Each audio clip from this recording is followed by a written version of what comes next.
Hello friends, मैं हूं Sunny and मैं आप सभी का वेलकम करता हूं मेरे YouTube channel it's me Sunny पे। विक्रम बेताल की प्रारंभिक कहानी कुछ इस प्रकार है। बहुत समय पहले की बात है। उज्जैनी नाम के राज्य में राजा विक्रमादित्य राज किया करते थे। राजा विक्रमादित्य की न्यायप्रियता, कर्तव्यनिष्ठता और दानशीलता के चर्चे पूरे देश में मशहूर थे।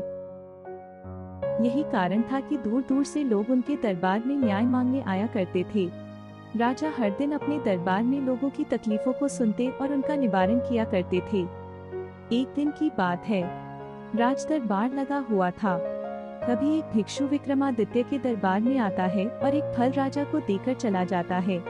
राजा उस फल को कोषाध्यक्ष को दे देता है। उस दिन के बाद से हर रोज वह भिक्षु राजा के दरबार में आने लगा। उसका रोज का काम यही था कि वह राजा को फल देता और चुपचाप चला जाता।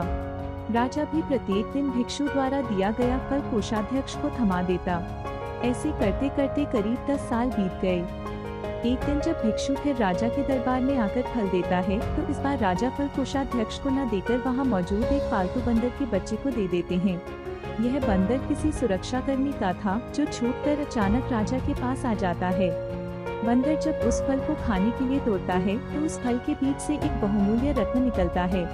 उस रत्न की चमक को देख राज दरबार में मौजूद सभी लोग हैरत में पड़ जाते हैं। राजा भी यह नजारा देख आश्चर्य में पड़ जाता है। राजा कोषाध्यक्ष को इससे पूर्व भिक्षु द्वारा दिए गए सभी फलों के बारे में पूछता है। राजा के पूछने पर कोषाध्यक्ष बताता है कि महाराज, मैंने उन सभी फलों को राजकोष में सुरक्षित रखवा दिया है। मैं उन सभी फलों को अभी लेकर आता हूँ।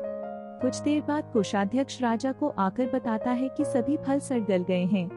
उनके स्थान पर बहुमूल्य रत्न बचे हुए हैं। सारे रत्न सौंप देता है। अगली बार जब भिक्षु फल लेकर दोबारा विक्रमादित्य के दरबार पहुंचता है तो राजा कहते हैं, भिक्षु, मैं आपका फल तब तक ग्रहण नहीं करूंगा जब तक आप यह नहीं बताते कि हर दिन आप इतनी बहुमूल्य भेंट मुझे क्यों अर्पित करते हैं। राजा की यह बात सुन भिक्षु उन्हें एकांत स्थान पर चलने को कहता है। एकांत में ले जाकर भिक्षु राजा को बताता है कि मुझे मंत्र साधना करनी है और उस साधना के लिए मुझे एक वीर पुरुष की जरूरत है। चूँकि मुझे तुमसे वीर दूसरा कोई नहीं मिल सकता, इसलिए भिक्षु की बात सुन राजा विक्रमादित्य उसकी सहायता करने का वचन देते हैं। तब भिक्षु राजा को बताता है कि अगली अमावस्या की रात को उसे पास के श्मशान आना होगा, जहाँ वह मंत्र साधना की तैयारी करेगा। इतना कहकर भिक्षु वहाँ से चला जाता है। अमावस्या का दिन आते ही राजा को भिक्षु की बात याद आती है और वह वचन के अनुसार श्मशान पहुँच जाते हैं। राजा को देख भिक्षु बहुत प्रसन्न होता है। भिक्षु कहता है, हे राजन, तुम यहाँ आए, मैं बहुत खुश हुआ कि तुम्हें तुम्हारा वचन याद रहा। अब यहाँ से पूर्व की दिशा में जाओ। वहाँ एक महाश्मशान मिलेगा। उस महाश्मशान में एक शीशम का एक विशाल वृक्ष है। उस वृक्ष पर एक मुर्दा लटका हुआ है। उस मुर्दे को तुम्हें मेरे पास लेकर आना है। भिक्षु की बात सुनकर राजा सीधे उस मुर्दे को लाने चल देता है। महाश्मशान में पहुंचने के बाद राजा को एक विशाल शीशम के पेड़ पर एक मुर्दा लटका हुआ दिखाई देता है। राजा अपनी तलवार खींचता है और पेड़ से बंधी डोर को काट देता है। डोर कटते ही मुर्दा जमीन पर आ गिरता है और जोर से चीखने की आवाज आती है। दर्द भरी चीख सुन राजा को लगता है कि शायद यह मुर्दा नहीं बल्कि कोई जिंदा इंसान है। थोड़ी देर बाद जब मुर्दा तेजी से हंसने लगता है और फिर पेड़ पर जाकर लटक जाता है तो विक्रम समझ जाता है कि इस मुर्दे पर बेताल चढ़ा है। काफी कोशिश के बाद विक्रम बेताल को पेड़ से उतार अपने कंधे पर टांग लेते हैं। इस पर बेताल विक्रम से कहता है, विक्रम, मैं तेरे साहस को मान गया। तू बड़ा ही पराक्रमी है।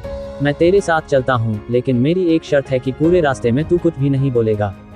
विक्रम सिर हिलाकर हाँ में बेताल की बात मान लेता है। इसके बाद बेताल विक्रम से कहता है कि रास्ता लंबा है, इसलिए इस रास्ते को रोमांचक बनाने के लिए मैं तुझे एक कहानी सुनाता हूँ। तो यह थी विस्तार से राजा विक्रम, योगी और बेताल की आरंभिक कहानी। यहीं से शुरू होता है। आई होप आपको मेरी वीडियो पसंद आई होगी। सो प्लीज मेरे चैनल को लाइक एंड सब्सक्राइब करना ना भूल। धन्यवाद।